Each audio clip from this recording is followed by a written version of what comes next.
Okay, I'm going to try the hot composting. I normally just do a standard cool to warm composting where I just add on as I get things.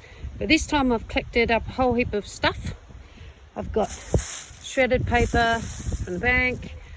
I've got horse poo, a lot more of that. This is stuff from the garden. Even though that grass is dead, I figure I'm just going to class it as nitrogen. So I've got my nitrogen, carbon, old hay bale. It's pretty much ready for the compost, so I class that as my carbon. So I'm just going to keep layering those, and as per that last video that I put a link onto for that YouTube clip about hot composting, I'm going to do sort of more carbon to nitrogen. So like for example, a hand's depth of carbon to a pinky's depth of nitrogen, that sort of thing, that sort of ratio. And I'm going to see how it goes. And it's just going to be raining non-stop, so I'm not going to bother so much about watering it in. Stand by. I forgot to mention that I'm doing my compost in hay bales. I'm using them as my wall. Then I don't have to ask Steve to dig me holes and make, because this ground is so hard. It's not like digging in sand. And I can move the hay bales, and when they finish and they're rotted down, then I can use them as mulch, or like I'm going to do with that one, use it in my compost. And I'm putting this compost, and that means I can move it wherever I want each time. These are feijoa trees, and I'm putting the compost right next to it, so then when it's finished, they'll benefit from this compost, and I can just spread some directly out and around. And this area just sort of gets weeds anyway. And I've put some wormwood, rosemary over there as well. The chooks are out of this side for now for the rest of winter, and wormwood's meant to be good for chooks, for mites and things like that. So this whole area I'm hoping to sort of fix up, because all it does is get weeds, and I'm constantly trying to keep the weeds out.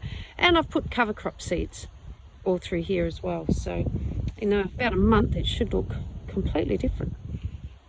Now I'll be honest, I don't know if this stuff would be classed as carbon or nitrogen, so I'm just putting it in. It's grass, this plant that I had growing in my garden. It's quite pretty, but it just overtook, and I've actually had to spray dig to try and get rid of it.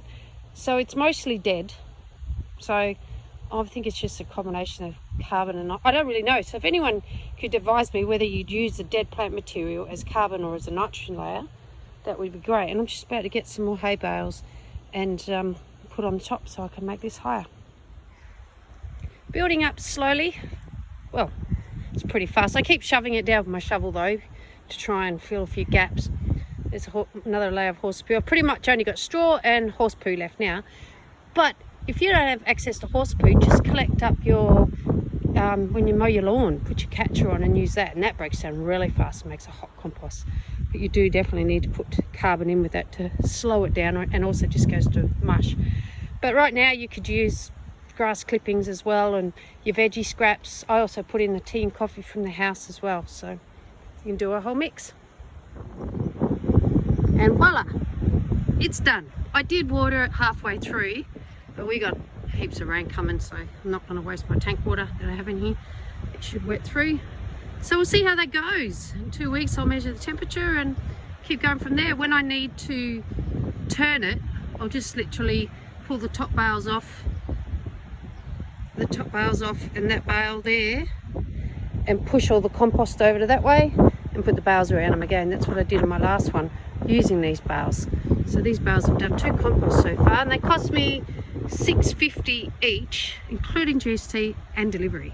So that's pretty good. But if you were to go to your stock feed, you'd probably be paying $8 or $9 for one pickup yourself, so in the metro area. But that's not too bad considering how much use you're going to get out of them.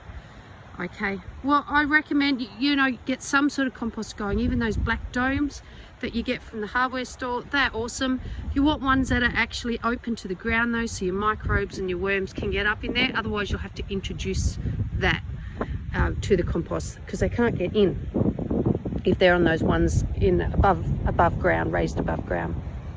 So give it a go and post me your photos. Okay, have a good day. Bye.